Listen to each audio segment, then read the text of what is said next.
So, you've planned the route, the car is ready, the road trip can finally start. And this time, take your doggo with you on an adventure. Hitting the road with your dog is amazing, but a little prep goes a long way. Today, we're sharing our ultimate packing list for car travel with Abacaxi that you might find helpful for traveling with your doggo.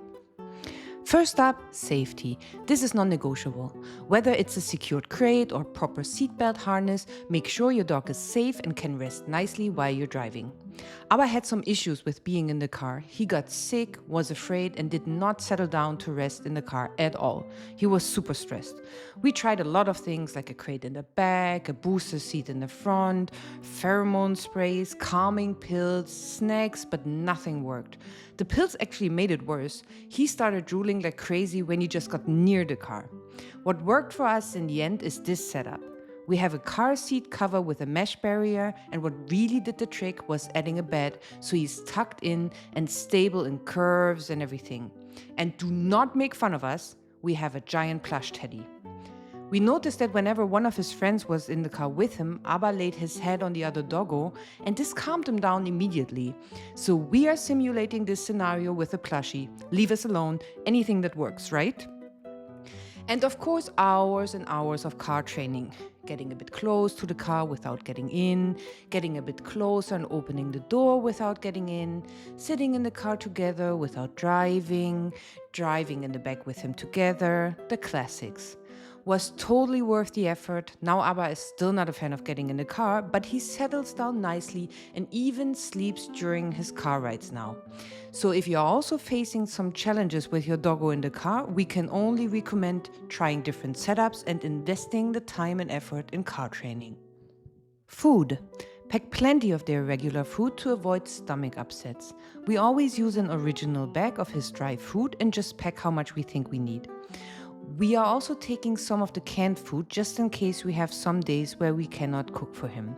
Usually we cook for him, some meat, potatoes or rice with carrots, add some fish, blueberries, the standard stuff. But if we stay overnight somewhere without a kitchen, we have the dry and the wet food with us, and so we're ready in any case. And of course, treats. For training or for being such a very good boy or girl, we always carry treats with us. Sometimes when traveling, you cannot stick to the usual meal times for your doggo. So we started to make treats ourselves and can also use them as a meal substitute if we do not have the opportunity to properly feed him at this very moment. We dry chicken and beef strips in a dehydrator and always carry a bunch of those around.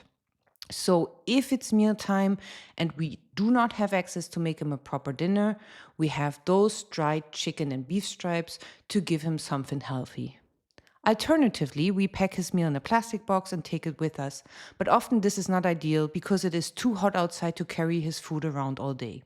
We tried a bunch of different treats, but mostly stick to the homemade stuff on trips because he gets way more treats when traveling than usual because there's way more training, way more situation where he's afraid, way more situation where he needs to stay calm.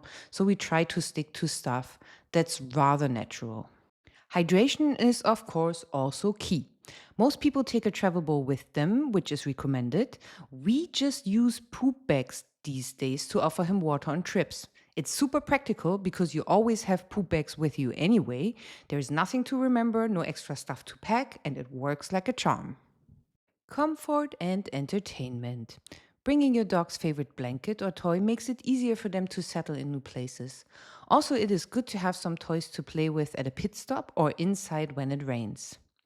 Speaking of rain, always pack a towel or maybe even two. You will need it to dry your doggo after a walk in the rain, clean him after a stroll on the beach, or get those muddy paws clean before entering a hotel or holiday home. We also keep a small dog first aid kit handy, just in case.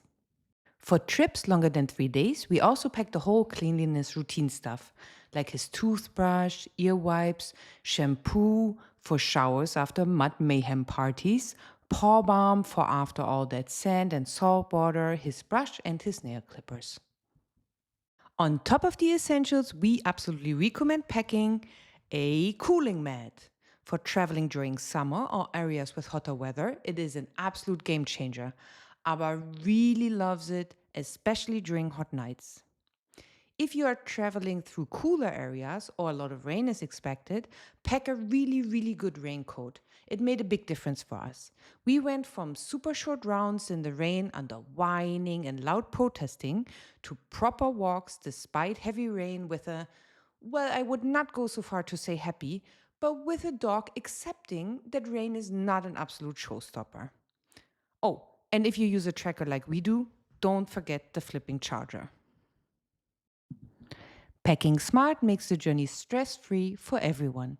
With these essentials, you're ready for amazing adventures with your doggo wherever the road takes you. What's your number one road trip essential for your dog? Let us know in the comments below. For more dog friendly travel tips, make sure you're subscribed to Paws on Tour. Thanks for watching.